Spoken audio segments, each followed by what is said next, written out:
Trina, Roxy, it's just after 5 a.m. and I tell you, this is as cold as I have felt it so far this season. But imagine what that must be like for the homeless men and women in our community who have to sleep on the cold cement at night. And that is why on nights like last night and mornings like this, the Miami Rescue Mission really goes all out to try to accommodate all the people that need shelter. Temperatures dipping down into the 50s in some areas, the 40s. You know, on a normal day, the Rescue Mission provides nearly 1,000 homeless men, women, and children with food, shelter, and clothing. So you've got to imagine that when it gets cold like this, that number dramatically increases. And they did, in fact, open up their doors last night and accommodated everybody who came by who needed or wanted shelter. As we come back out here live now on another note, there's also going to be something else going on here today at the Rescue Mission. The folks at Home Depot are going to be stopping by here on this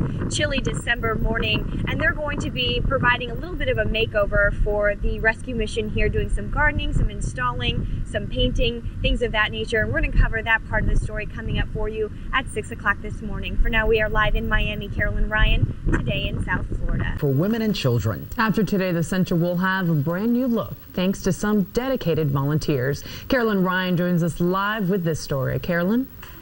Trina, Roxy, it is cold outside, and it's mornings like this when you realize just how important a facility like this really is. This is the Miami Rescue Mission's Women's and Children's Center, and it provides shelter and food for hundreds of families each and every year. And you know what? It is in need of a little bit of a makeover, and that is why today folks and volunteers from the Home Depot will be renovating here. There's going to be, in fact, 30 to 40 volunteers coming here later this morning. They're going to be painting walls, installing washer and dryer units, and doing some landscaping. So just some minor adjustments that will really make all the difference for the folks who stay here.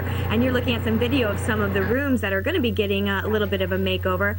As we come back out here live now, we are going to be joined by Marilyn Brummett, and she is with the Miami Rescue Mission. Marilyn, if you can, tell us a little bit about what this makeover is going to mean for the families that you serve. Well, this is home for these women who are in crisis during this time. And when they come into a facility like this, we don't want it to be sterile. We don't want it to be a place that is not homey. So we try our very best to make it home, with a kitchen and a living room and rooms for them to stay in. And so when we get a makeover like this, it's so very important because they realize they're important and that people do care, and that's the name of the game. Perfect. Well, we look forward to seeing that transformation be completed a little bit later on this afternoon. And coming up at 6:30, we're going to be speaking with a volunteer from the Home Depot and find out why it is that they chose this particular center to do this mission work today. For now, we are live at the Rescue Mission. Carolyn Ryan, today in South Florida. At the Miami Rescue Mission Center for Women and Children. After today, the center will have a brand new look thanks to some dedicated volunteers. Carolyn Ryan joins us live from Miami with the story.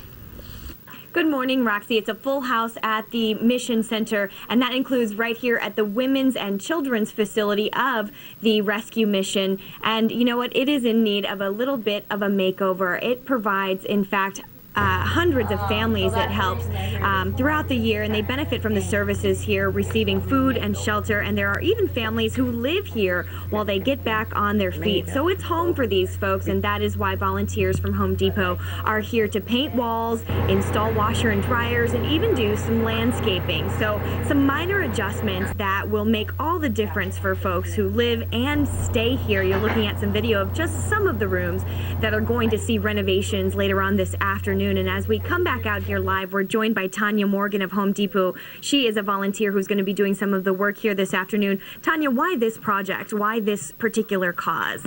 Well, giving back is one of Home Depot's core values, and we always like to make sure that we're taking care of our community that takes care of us. But one of the things about the mission is we realized this year that there will be more people in the mission that didn't find themselves there last year because of the economy and the increasing foreclosure rate. So Home Depot wanted to come here and make sure that they felt a little more at home and be able to help the mission, because I'm sure with the increased amount of people, they have less resources to be able to do what they need to do. And especially now as it's really cold outside and the doors are, they're opening them, they're not turning anybody away, and all of these folks are here and needing a place to stay. You want to make it comfortable. Of course, that's what we wanted to do. We want to just take care of the people who always take care of us. Perfect. Well, we look forward to the transformation, and renovations will get underway at 8 o'clock this morning and will last all afternoon until they finish up, and we'll be here to follow that transformation. So, Trina, Roxy, gotta love a makeover project. Right, Carolyn, thank you so much for that report, and hats off to the folks at Home Depot. Absolutely, for stepping helping out. out. Yeah, definitely appreciate that.